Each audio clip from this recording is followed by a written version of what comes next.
Hey guys, welcome back to the Sure Parenting podcast, where every parent deserves to feel sure of their parenting. I'm your host, Sammy Bell, creator of Sure Parenting and author of Sure Parenting, Building Blocks to Create Their Best Childhood. Here on the podcast, we address the issues that make parents question themselves or their kids, and we discuss creative solutions that meet the needs of each unique parent and child. Let's dive in.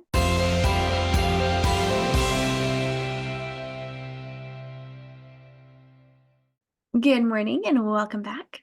I wanted to read to you a question today that I got and provide some insight, some perspective, and some resources for you. So the question reads, my 4-year-old started making comments like, "That's a girl's toy," in a gross tone. And he definitely is not getting that from home. So I'm guessing he's seen that at daycare. I definitely don't want him to start the pattern of looking down on things that are traditionally feminine. Any ideas on how to address this? So we have a 4-year-old little boy, and that's really important in this answer. We also have a child who is in a lot of social engagement settings due to daycare. That's also really important. But the first important thing that I want to address is that we cannot look at 4-year-old behavior and assume that that's going to be the same behavior at 20. We cannot assume that our child is not going to grow, learn, change, expand, all of the above, because we all do. I'm a different person today at 35 than I was at 20, let alone at 4. So sometimes we see something and we have this catastrophizing moment of, oh my gosh, he can't grow up like this. He's not. Stay right here in the present moment, in this precise present moment. That's my first advice. Jumping into this specific situation, I responded with a couple of pieces for mom. One, this is a very natural part of development. 4-year-olds are black and white thinkers. They're trying to categorize the world into binary. They do not do well yet with abstract thinking. They get better and better at that as they move through this 5 to 7 year shift. So after that shift, they're able to have more nuance and more perspective and more, flexibility in their rigid thinking patterns. And at 4, their brain just isn't very good at the complexity yet. So there is no harm in them making binaries, even if the binaries are wrong. Even if they say, oh, well, because my sister Katie has Vans for her shoes, Vans must be girl shoes, right? They're illogical little loves. They're supposed to be trying out these systems of categorization and getting it wrong. We don't have to panic. This is normal, normal, normal. The other thing that's happening at 4 is that our children are really developing their own identity. Part of that is really wanting to clearly define themselves as either a boy or a girl for most kids. And when you have a 4-year-old who is in a social setting, that becomes even more important, right? You're around all of these other kids and you want to stake your claim, like I am on the boy side, and I want that to be a good thing. And I want that to be okay.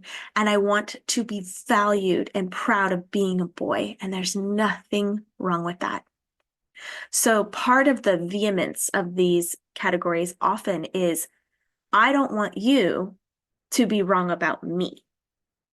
And how many people feel that way, right? We all want to be seen. We all want to be understood. So we have this little 4-year-old with not fully developed thinking yet, not fully developed language yet, who is using their immature skills to essentially protect themselves, right? And when you look at the stages of attachment, there's proximity. Who are you close to? Physically, like with all of your senses. Who do you smell? Who do you hear? Who do you talk to? Who do you, just the closeness, proximity. And then the next level is sameness. So most all children, not all, but most children will gravitate toward their same-sex peers in this age range. That doesn't mean they can't play with some other children.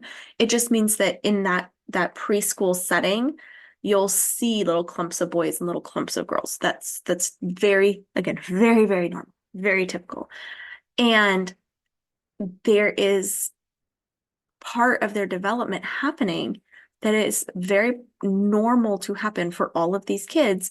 And it actually typically doesn't bother the other children, right? So if this is a boys club or this is a girls club, a lot of the other kids are like, okay, right? And it's not super dysregulating to them because they get it. They think the same way. And my point in saying all of that is to help your nervous system regulate. This is not a panicky, oh my God, what have you done? What have you let happen? This is not that kind of moment. Also, I don't really project those kinds of moments on anything that I can currently think of with a 4-year-old. So take that for what it's worth. We can respond very, very casually to these things. If we're just at home and he's like, oh, like I said earlier, oh, well, those shoes are for girls. I don't have to say anything. He's not asking us a question. He's making his own determination. Okay. Right? There's not really any harm in that. Say you're at the store and you're like, hey, do you want the unicorn lunchbox? Do you want the dragon lunchbox? Or do you want the plain blue lunchbox? Oh, I can't have the unicorn lunchbox. That's for girls. I might take that opportunity to say, you know what?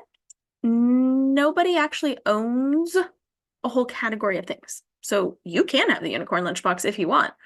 You also can have a different one if you want. You get to decide what you like. Because it changes the focus from everybody has to be the same to I get to decide for me. That's empowerment.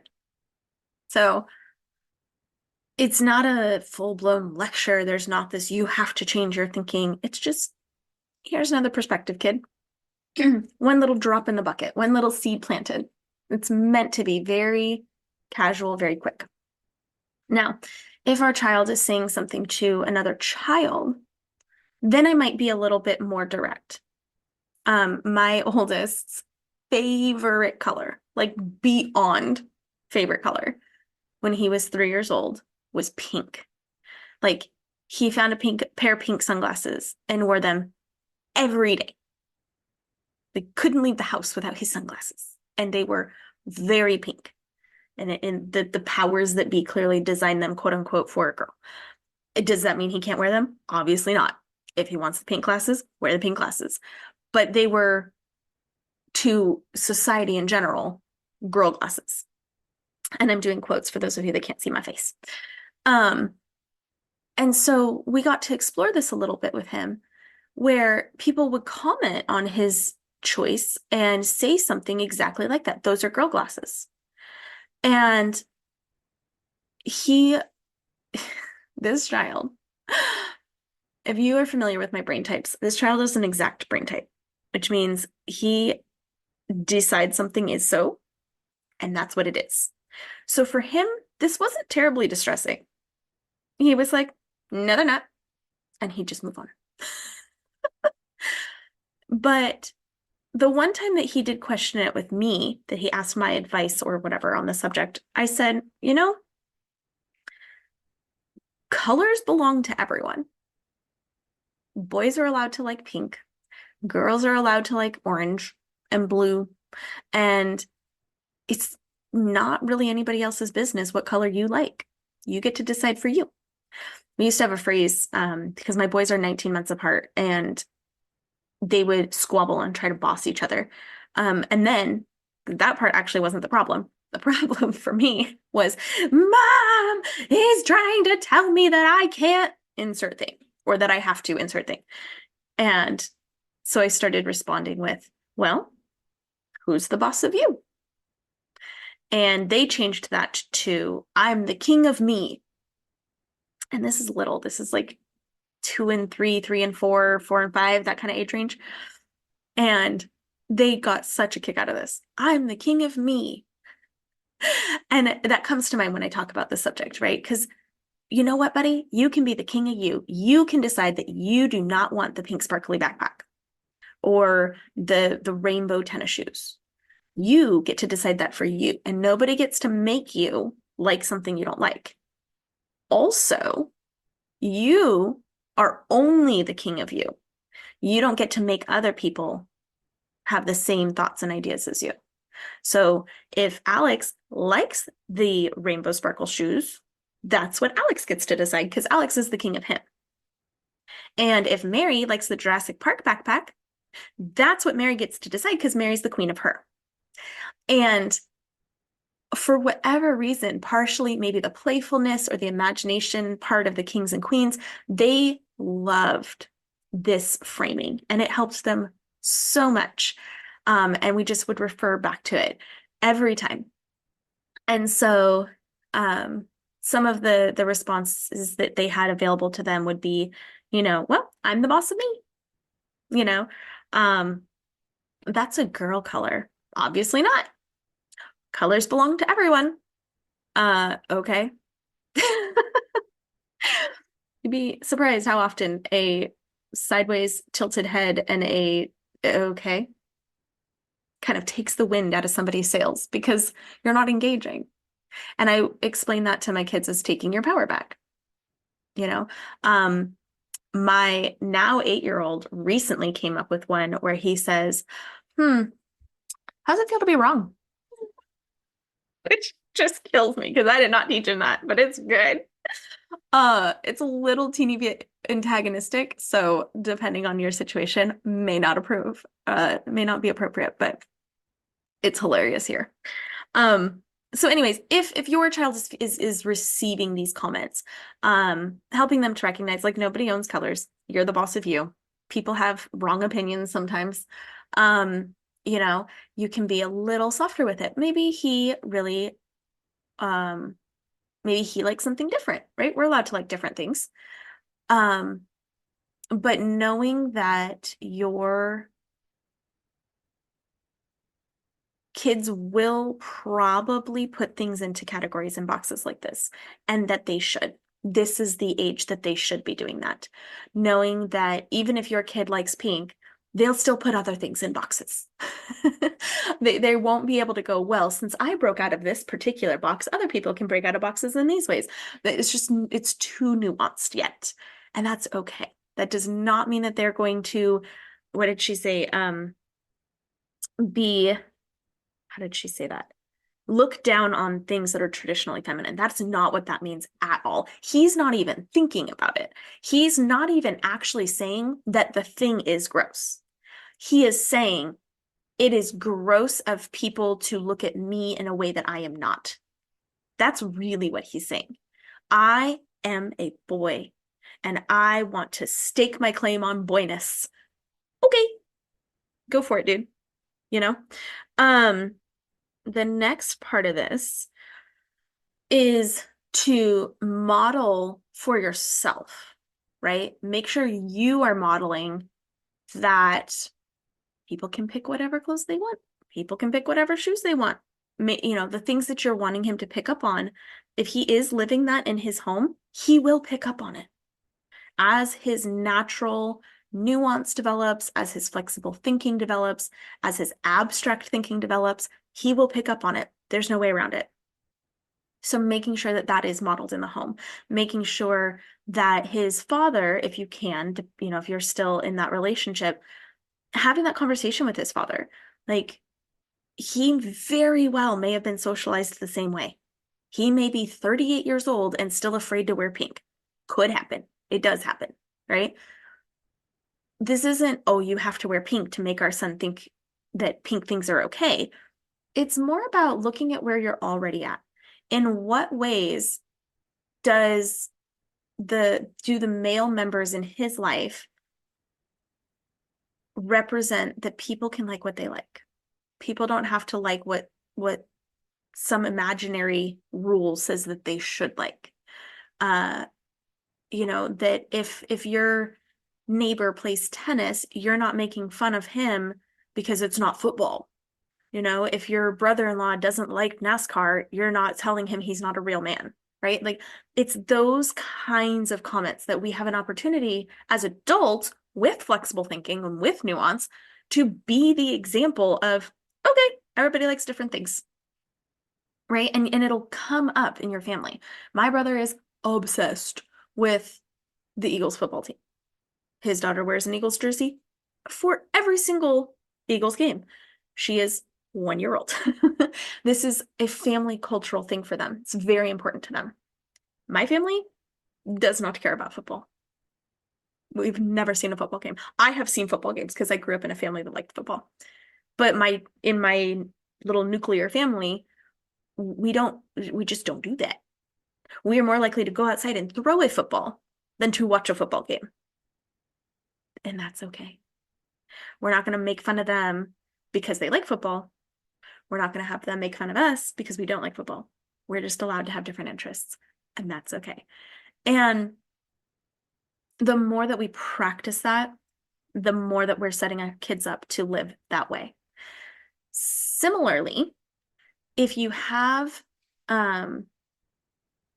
men in your family who can think on it and maybe even bring up, actually, I really like this purple top that, your grandma got me.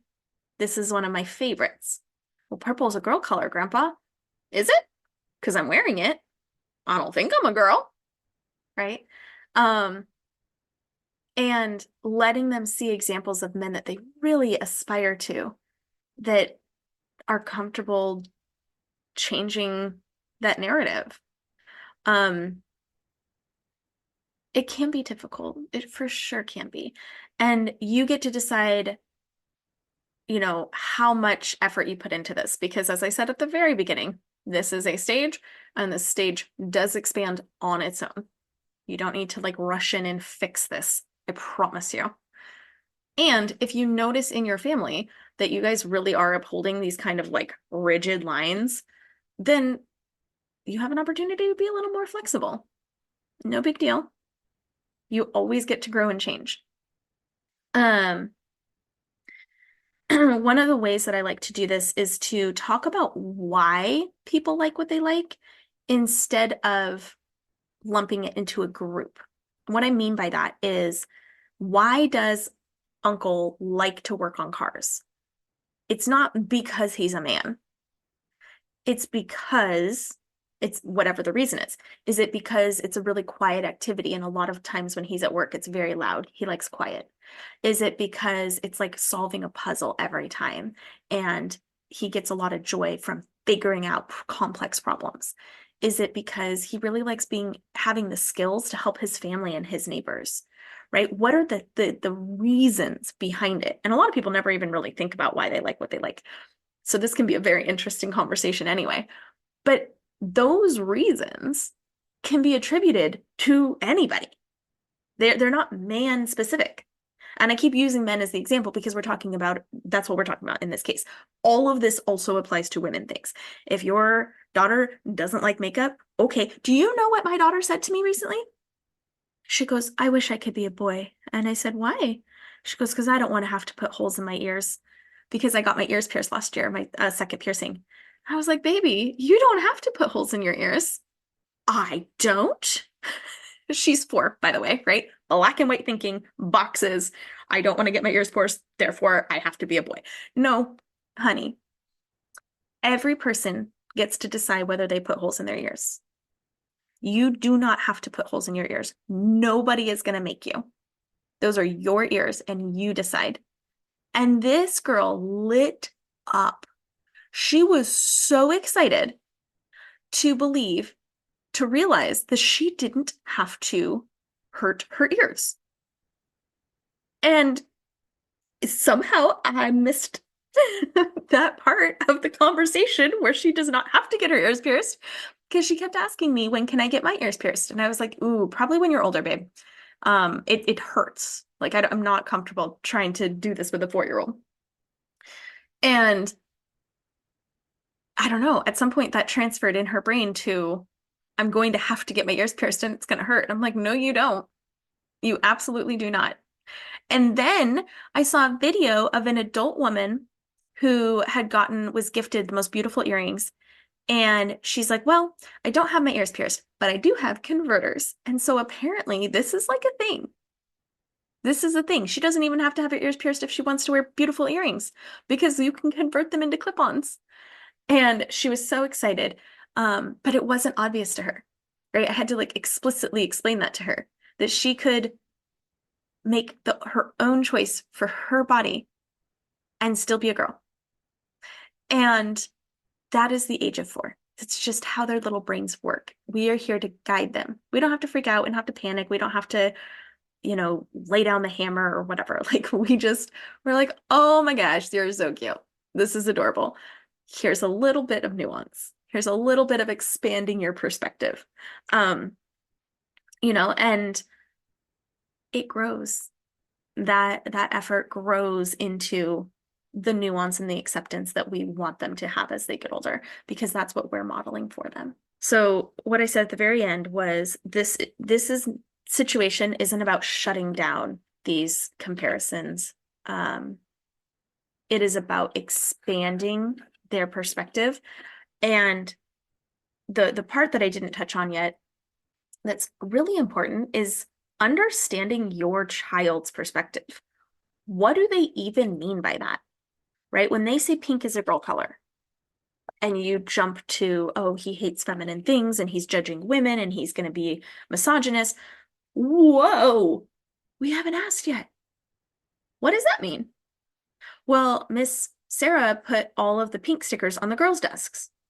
Oh, okay. Right? That could be what he means. We need to ask, what do you mean by that? Well, Tommy said that only girls can wear pink. I wonder why Tommy said that. Because his mommy told him that he wasn't allowed to have the pink backpack. Oh, interesting. I wonder why. Do you think he wanted the pink backpack? Yeah, he said so. He had to get the blue one.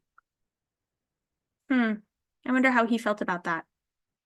Well, kind of bothered or kind of mad, but then his mom said that was a girl color, so he was happy to get the blue one. I see. Right? Now, I don't know why this kid couldn't get the pink backpack. We can assume that this mom is afraid to have her kid wear pink because of all of the things. Like we've seen the things. Maybe the pink one was actually like the sequiny one that's like super distracting, and she knows her kid and he's going to do nothing but play with this dang backpack all day at school, and he just needed to get a plain one, right? They happened to be pink and blue. So we don't want to assume. We don't want to fall into the same boxes of this is one story, this is the other, and it's one or the other, and that's it. We want to live in that gray area where we have perspective and nuance and we're capable of flexible thinking. Maybe the pink one, was some sort of branded character thing, and their school doesn't allow branded character things. Maybe the pink one was, an adult backpack, and so it was like twice as expensive versus the kid one that was half as expensive, and quite frankly, $40 on a kid backpack, and probably they've gone up by now. I don't even know. That's going to be worn out by the end of the year. Not worth it. Right? We don't know. We don't know. We don't know. So we're not going to assume. We're going to hold the space for our little people's brains to explore ideas, to think about what they think about the world. And we're going to allow that to exist because they're 4. They're not wrong. They're 4. When they're 14, they will think differently. And when they're 24, they'll think differently again. We get to honor this period of time with the intent of modeling how we want them to grow, but without panicking and trying to fix them. They're not broken. They're 4. So hopefully that is reassuring to you. Hopefully you can take a deep breath and let it out. Feel comfortable with the ideas that your 4-year-olds bring to you. Ask questions. Stay calm. Expand, Don't assume.